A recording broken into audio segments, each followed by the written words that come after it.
and he had a mouthful of dirt, and it was probably one of the funniest things I ever saw. Horses will humble you very quickly.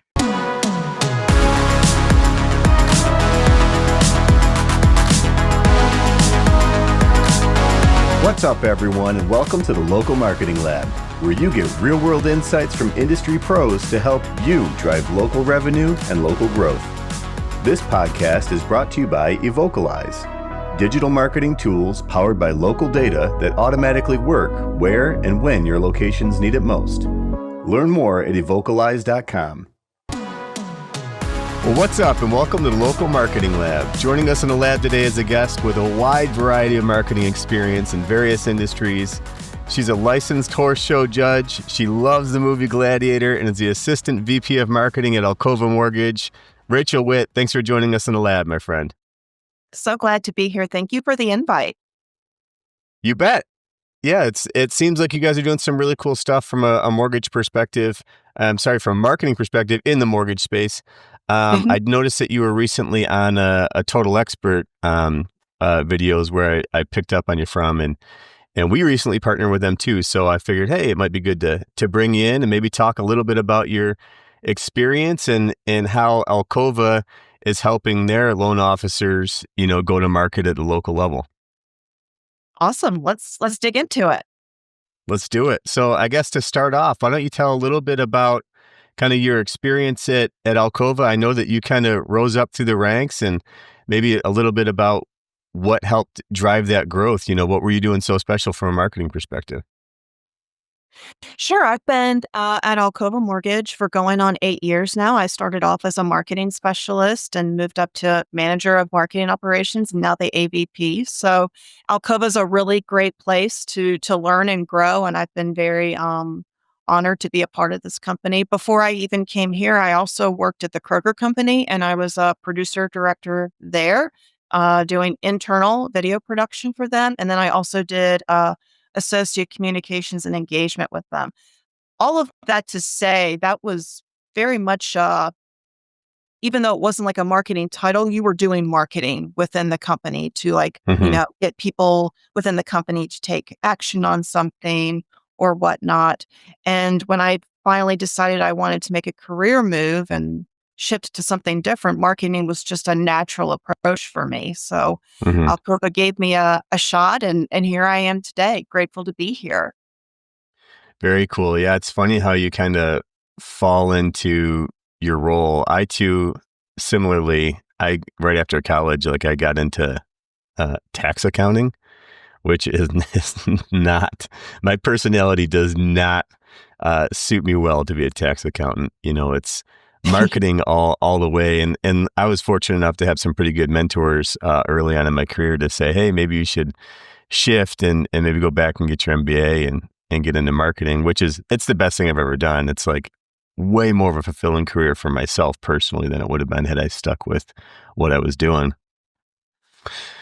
But I guess now that you've got a few years under your belt there over at ALCOVA, so what are some things that you think really moved the needle from a local marketing perspective? Community involvement is a really big piece of what we do here at ALCOVA. We have our ALCOVA Cares initiative, where we're doing a lot for teachers and schools, and we have a Park It on the Market event every year where we are getting school supplies for the Roanoke City schools, which is a huge part of our community that is always in need every year. So we do a lot with that. We do Toys for Tots. We did a lot with disaster relief. So when the hurricane was hitting North Carolina, we did a lot to raise money and get assets to those people who were in dire need, just to get by every day. So that's a lot about what ALCOVA is. But when you look at it more from a local perspective or a perspective of a loan officer, community involvement is a really big deal because so many people, especially today and the younger homebuyer generation, they're so skeptical about banks and lending institutions in general. In fact, a recent study by FinLocker showed that 54% of the Gen Z generation, they don't trust lenders at all. And that's your next group of first-time homebuyers. So you have kind of an uphill battle to get those folks to change their point of view in order to Hmm. work with you. Home buyers want to work with someone who isn't just there for the transaction. They are Hmm. invested in the long-term well-being of the community, and that's who we are here at ALCOVA. So we really encourage our loan officers to find something that they're truly passionate about in the community, and we'll lend them some money to make an impact in that way. And we'll do a lot to help them with that on social media too, press Mm. releases, what have you. But when an individual loan officer takes the time to really engage with the community, they're also they're building relationships. And I call that Hmm. organic networking. And Hmm. people are going to be more likely to refer friends and family that they've met at that they've met it with a loan officer at a local fundraiser or a little league or some charity event. Um, and it's better than meeting someone in that type of aspect rather than just seeing someone in Hmm. an ad somewhere. It's a lot more of a genuine connection, if you might say. Yeah, that's very interesting. I hadn't heard that stat about the Gen Z being so distrusting of lenders, loan officers. Um, but even more interesting is that it aligns, like, that generation aligns so well with social channels. So if you're trying to build trust with a segment of folks that are all over social, what are some things that you've tried or that you've seen work really well to help build trust on those channels? Well, I think one of the best ways to do that is through first time homebuyer education. So Hmm. we talk about the younger home buyer, they're doing this all day long. They have their phone in front of their Yeah. face. That's where they are. So you have to meet them where they are. The same study that I mentioned earlier um, demonstrated how so many of the younger home buyers, they feel so overwhelmed that they're making costly mistakes in how they do their budgeting. Mm. And they're missing out on home ownership opportunities altogether because they don't know what they don't know. Yeah. 49% of the next gen say that they aren't even confident in their knowledge of home buying. And the really Hmm. cool thing that this report breaks down is it actually shows topics that Gen Z is searching for online. And I'll give you some Hmm. of those stats. Do it. 28% are searching for how do I invest my money? Hmm. 20% search how do I pay off my loans and debts? Hmm. 18% search how can I save money? Hmm. And that's a huge struggle for so many people right now with inflation and the economy the way it Yeah. is. They can't even save the money that they need for a down payment, but they probably also think they need a 20% down payment and they don't know the options that are available to them. Yeah. 16% search for how do I buy a home? Hmm. 15% search how do I create a budget? So these are really great numbers because they give you a starting point basically on, what the barriers are, what they're trying to learn more about online. So that's Hmm. the starting point for your content strategy and how you can educate them and get them down on the right path. They may not be ready to buy today, but if you Hmm. nurture and help grow and educate them, they're probably going to come back to you down the road because you helped them get to the point of where they are now ready to buy a home. So Exactly. social media plays such a huge role in doing that, and video even more so. Yeah. It's platforms now are moving away from putting so much weight on, like, searched content and more on the algorithm just serve up the stuff that, I mean, everybody who's listening knows if they're in social, like, they're just getting content thrown in front of them all the time. And the more you engage with certain things, the algorithm gets smarter and smarter and serves up stuff that Mhm. it believes you're going to engage with. And if you're in that segment of folks who are, Gen Z, maybe a little more distrusting, and those are some pretty high percentages in terms of the content they're searching for. So that segment is already searching that content. So like you said, if you're making content that's going to align with those things, it's going to stop people in their tracks, and they Mhm. are going to listen and, like, follow you, and then the more content you produce in the same vein, it'll continue to serve up to them. And when it comes time to make that decision, you're top of mind, and you're the one that they're gonna seek after or going forward with. Absolutely. Um, it's also interesting too, if you have content that like that's a really good place to start. If you're creating a bunch of content, you'll be able to determine what stuff is actually resonating and getting traction. And then you could take, if you have some extra dollars, you could put some money behind that and run that Mhm. content as an ad, because it's already getting picked up by the algorithms and it's already Mhm. getting lots of traction. So why not boost it in the form of an ad? And that'll start driving even more eyeballs towards your content. Absolutely. Have you seen anything that you maybe tested? Because as I understand, you're in charge of all of marketing for ALCOVA, Mhm. right? So you help loan officers. This is the assumption, but do you help them through preparing or giving them content plans or giving them direction as to what type of content they should produce? Are you producing content for them to push out? And if so, like what are you seeing works and what doesn't work? So we do a lot of corporate level marketing, and Mm-hmm. we invest in a lot of tools and technology to help them do the things that they need to do. So like we invest in the Total Expert CRM. We invest Mm, in integrations that go into that CRM. We do make content marketing calendars for loan officers to use. And we give them ideas for reels based off of, mm, some of the subjects I talked about earlier, talking about how to do a budget, how to save for a down payment, what the home process looks like, talk about down payment assistance programs, things like that. mm-hmm. Um, but I do want to talk about one of the tools that we've been really pushing lately with our loan officers, and it's the BombBomb integration that we have with Total Expert. Mm, And this goes back kind of to the video marketing that I was talking about. Video is very different today. mm-hmm. Uh, it's such a big trend that people are moving more and more towards because people are Yeah. so big into watching reels and such. But Mm-hmm. the reason why video is so important is it's quick and it's digestible content. Mm-hmm. It's a personal reflection of who you genuinely are as a loan officer, and that is getting more and more important to the home buyers. Mm-hmm. Video also doesn't have to be perfect anymore. It's not always about having the perfect lighting, the perfect audio, the perfect background. As long as you sound okay and you're not blurry and your background isn't Mm-hmm. distracting, you can take great video just with at the hand of your smartphone, and you Mm-hmm. can get across a really great message, and almost at that speed to lead as well. Mm-hmm. And we want our customer experience to be the best in the industry. And video goes a long way to helping you accomplish that goal. Mm-hmm. Video is the best way to educate, update, and communicate to your clients or your realtors, even. And Mm-hmm. regardless of what industry you work in, I know I work in the mortgage industry, but I think this appeals to a lot of other industries. 100%.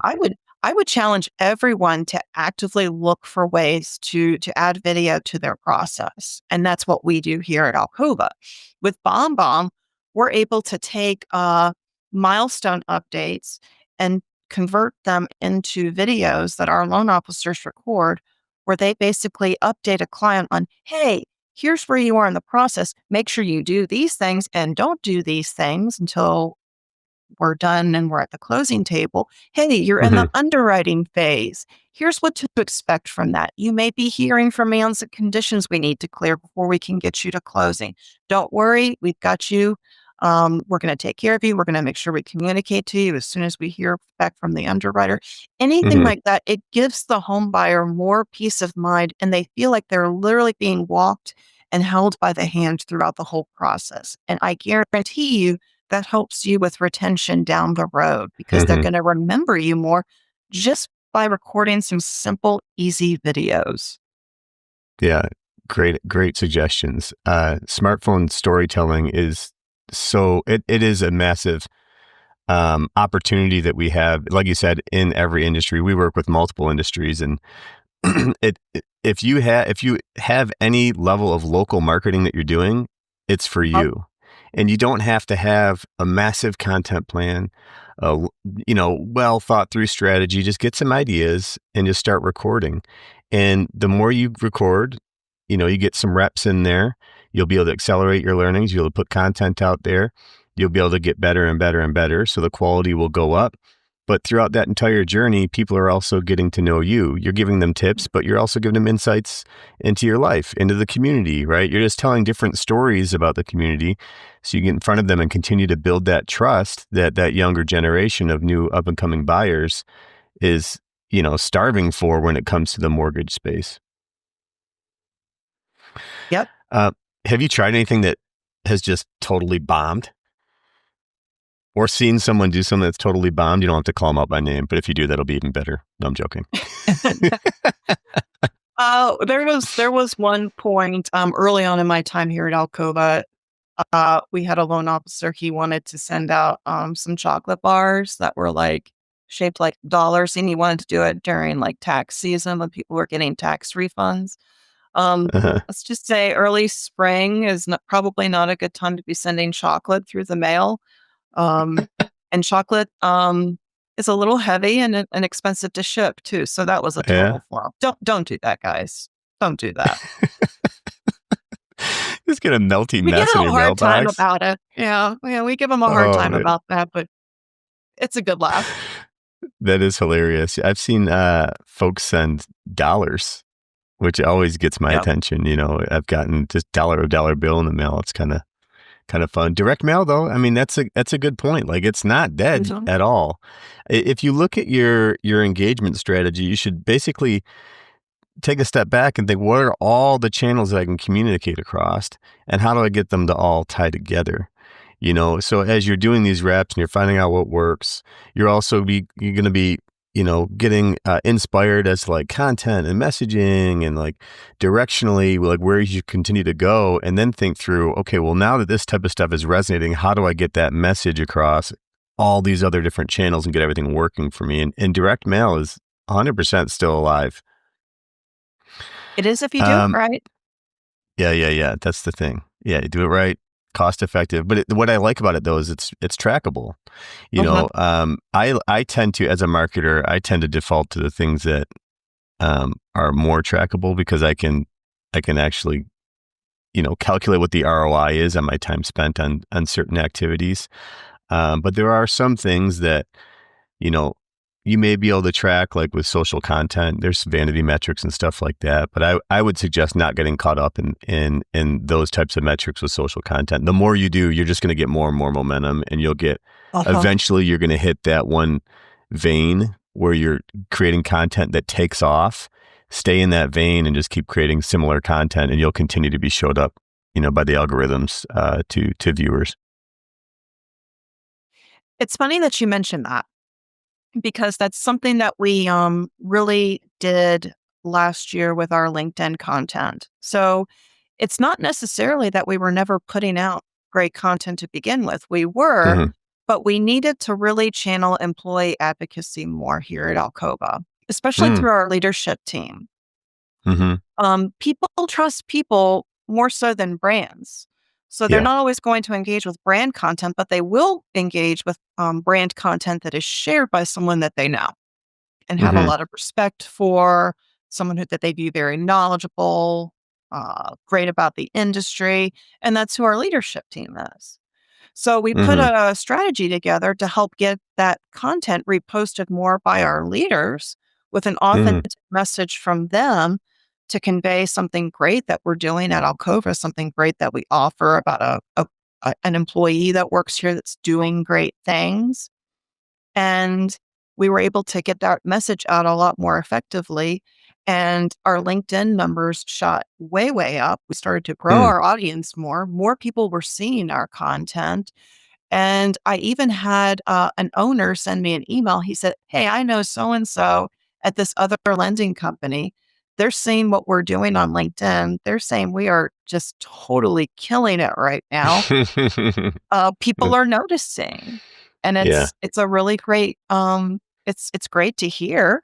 But it's also good to know, like, our content was always good. We just had to do a Mm-hmm. better job of getting it out there more. And employee advocacy is such a huge thing. Yeah. Yeah, it is interesting. I called out it being a vein. If you think about like gold mining, once a miner will find that vein of gold in the rock, they just keep following it. And so that's what I would highly suggest. Like we're talking about now, if you had employee advocacy content, keep producing that until it no longer does what you're expecting it to do, and then you'll find the next thing. But there's no reason to stop if you just keep getting the results that you find to be positive. So it's like just keep mining that vein, keep following it. Eventually things will shift, but milk it for all it's worth, while you have it. Absolutely. Is there someone that you think is doing marketing really, really well on the local level? It could be across social, it could be across any channel. Does anybody stick out? There is a loan officer here at ALCOVA that I think is doing a tremendous job. He's, number one, a very genuine person. He really, really wants to help people. But he's one of the ones here at ALCOVA who has really embraced video marketing. He does the things with BombBomb. He sends updates. He'll record one-off videos. If he has a client that's really struggling to understand something, he'll record a quick video and send it to them. He took literally the bull by the horns when it came to video marketing. And he went from also having like 0 reviews to he's now the number 2 ALCOVA loan officer here in the company for the most Wow. reviews. So, Wow. because he would record a video to his clients and he'd say, "Hey, click the link below. Make Yeah. sure to leave me a review. I've been having a great time working with you on this loan. I hope you are too. If you are, make sure to click the link below." Like he literally Yeah. points below to the link. It's such a simple concept, but it was a way for Yeah. him to really, really drive his reviews, which was a big goal of his. Yeah.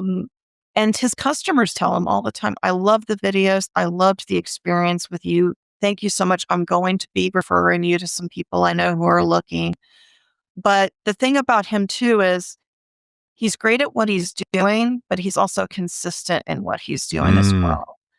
Yeah. I think that is such a big That's key. struggle. Like people have the best of intentions when it comes to marketing. Mm-hmm. They have great ideas, but they don't always execute them and they don't do it consistently, which is Yeah. so important. A lot of times it's disheartening to take a lot of time to create content and put it out there, and it doesn't get the metrics, that you were hoping for. And it's people just, they'll try, they think they fail and they'll walk away. But consistency is key for sure. Doing the same thing over and over for a prolonged period of time, the algorithms will reward you for it. It just takes a little time. So once you get started, don't stop. Just keep going. Keep going. I tell folks a lot, your first video is never going to be your best video, and it does not have to be perfect. But you can't get to your 100th if you don't do your first. And you've got to 100%. do your first. Yeah. Yeah, for sure. Who is the loan officer? What's his name? His name is Will Blaylock, and he's actually local here to my community. Oh, cool. He's in our Benton branch. Very cool. We'll try to get a link to his content so people can see all the great stuff he's doing. That'll be cool. Well, awesome. Well, before we jump, I did want to highlight a little bit of something about your personal life. Okay. So you mentioned that you are big in the equestrian space. So what is it that draws you so much into that space? I don't even know how do I phrase that? Are you an equestrian? Is that the term? So yes, I do ride. I am not a professional equestrian. I would be what you would call an amateur rider, but I've been in the horse industry ever since I was born. My father and my mother both had a huge passion for horses when they were young. My dad actually was the first to graduate from college in his family. And he went on to become an architect, but he always wanted a horse. And he got his first horse when he was 16, sold it for, he bought it for like $325, sold it later for $375. And he says, "I made a $50 profit. I am well on my way to my horse passion." He now, we now have a farm with about 80 different horses. Wow. And we breed and raise them. And and we have like Arabians, saddlebreds, Hackney ponies, and Hackney horses. And in the Arabian industry, you can cross them and produce an outstanding individual to compete on the half Arabian circuit. Hmm. So we do a lot of that. So I actually have my own horse right now. The fun thing is I bred and raised him with my dad, raised him Oh, ever since he cool. was a baby. We put the cross together in our minds. We made it happen. And I now own and show him. And he was actually number 2 in his division last year in the country. So he's a That's awesome. great horse himself. But it's fun to raise them from the very beginning and then see them go Yeah, on and do great things, win championships and thrive. And we obviously sell a lot of them too, and it's great to see people, have great connections with them. Like they do really well, but they're yeah, also just an individual horse that you can have just a great loving relationship with as well. But I also judge. that's cool. That's a lot of fun too. And I've also done a lot of coaching in the past with kids. In fact, one of the kids that I coached when I was in my early 20s, she's now the head coach at Texas A&M, and she is literally killing it right now as a Oh, collegiate it's coach. cool. That's awesome. Yeah, my dad had a thoroughbred Percheron mix growing up, and it was like Oh 17 and wow, a half hands, 17 and a half hands huge! high. And my brother, I remember as a kid, we were like teenagers, he jumped off the fence to just jump on it bareback and just try to ride it. And this thing bucked him so hard. And he had a mouthful of dirt. And it was probably one of the funniest things I ever saw. Horses will humble you very quickly. Very quickly. Well, I thought it might be fun to drop you into AI, but knowing that you're an equestrian, how cool would it be to actually have a unicorn? I love unicorns. Let's do it. I love it. But even better, it might be fun to see you, actually riding around in, the time of your favorite movie, Gladiator, going to battle. Even There better. you Even better. I love it. go. Well, awesome. Hey, before we let you go, Rachel, how can folks follow you, follow your brand? They can follow me on LinkedIn. Just look for Rachel Witt. Definitely go follow ALCOVA Mortgage on LinkedIn, Facebook, Instagram, and TikTok, and X, formerly known as Twitter. We're in all of the Yes. places. Very Like we cool. should be. We should be That, everywhere. that's right. You got it on lock. You lead all the marketing. So those are all the right channels. If you're listening, we thank you so much for making it this far in the episode. It's always, great to have listeners like you listening and especially for so long. Rachel, it was a ton of fun having you in the lab. I appreciate you taking your time to give us some of your insights and your learnings. Awesome. Thank you so much for having me. You bet. As always, thanks for joining us in the Local Marketing Lab. This podcast is brought to you by Evocalize. To learn how Evocalize can help you grow your business, visit evocalize.com. If you learned something new from today's episode, don't forget to subscribe on your favorite podcast platform and follow us on LinkedIn and Facebook at Evocalize. That's EVOCALIZE. And on X at Evocalize Inc. And remember, keep innovating and trying new things. You never know what's going to connect with your audience until you try. And until next time, thanks for listening.